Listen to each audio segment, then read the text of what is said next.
Selamat pagi anak-anak. Gimana kabarnya hari ini? Kalau ibu nanya kabarnya, kalian harus jawab Alhamdulillah, luar biasa, Allahu Akbar. Oke, kita coba sekali lagi ya. Gimana kabarnya hari ini? Alhamdulillah, luar biasa, Allahu Akbar.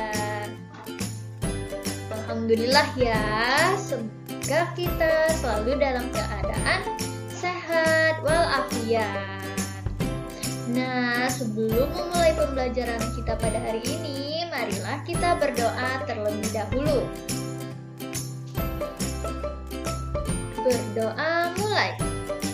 Bismillahirrahmanirrahim.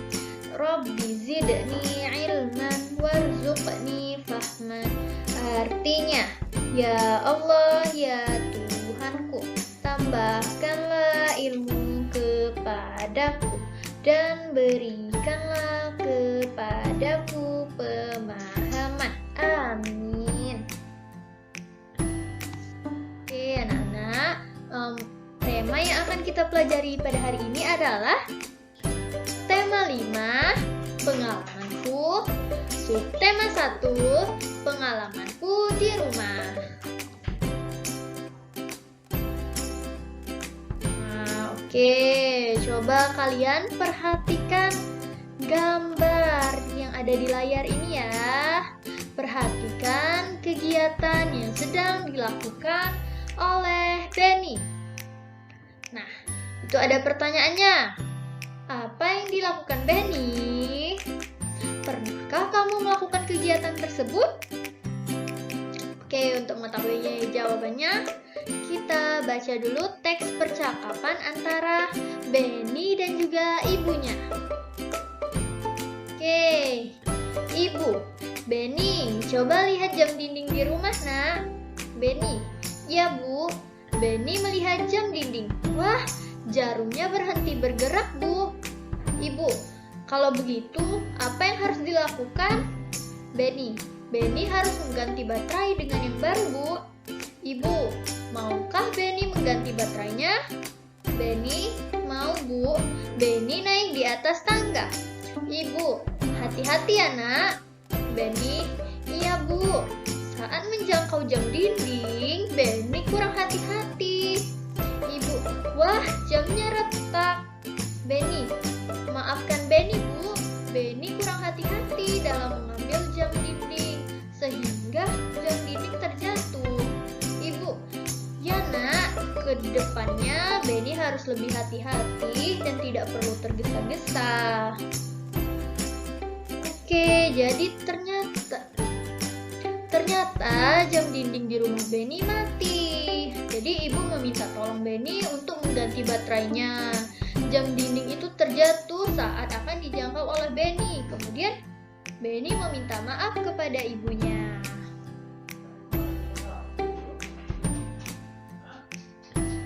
Nah, dari teks tadi, coba kalian jawab pertanyaan-pertanyaan ini. Kita baca dulu soalnya ya. Yang pertama, apa yang terjadi di jam dinding? Yang kedua, siapa yang mengambil jam dinding? Yang ketiga, mengapa jam dinding jatuh? Yang keempat, bagaimana cara mengambil jam dinding? Dan yang kelima, Benny telah menjatuhkan jam dinding. Apa yang dilakukan Benny kepada ibunya? Oke, kalian jawab ya di buku latihannya masing-masing. Kemudian kita bahas sama-sama. Oke, sudah semua? Oke, kita jawab ya. Kita jawab dari soal nomor 1. Apa yang terjadi dengan jam dinding? Apa jawabannya? Ya, jam dinding yang dilihat Benny jarumnya berhenti bergerak atau mati. Kemudian soal kedua, siapa yang mengambil jam dinding? Ya, jawabannya Benny. Benny yang mengambil jam dindingnya. Kemudian soal ketiga, mengapa jam dinding jatuh? Apa jawabannya? Jam dinding jatuh karena Benny kurang hati-hati saat mengambil jam dinding tersebut. Kemudian soal keempat. Bagaimana cara mengambil jam dinding? Ya, jawabannya cara mengambil jam dinding dilakukan Benny dengan cara naik ke atas tangga. Dan soal kelima, Benny telah menjatuhkan jam dinding. Apa yang dilakukan Benny kepada ibunya? Iya, setelah menjatuhkan jam dinding, Benny meminta maaf kepada ibunya. Oke anak-anak, nanti tugasnya kumpul ya, nanti ibu nilai. Oke, ini ada percakapan antara Benny dan ibunya. Ini ada Benny sedang meminta maaf kepada ibunya. Coba kita baca ya. Maafkan Benny ya Bu, Benny sudah menjatuhkan jam dinding. Jam dinding di rumah menjadi rusak. Ibu menjawab, iya nak, tidak apa-apa. Ibu sangat berterima kasih karena kamu sudah menolong ibu. Lain kali hati-hati, kamu tidak perlu tergesa-gesa.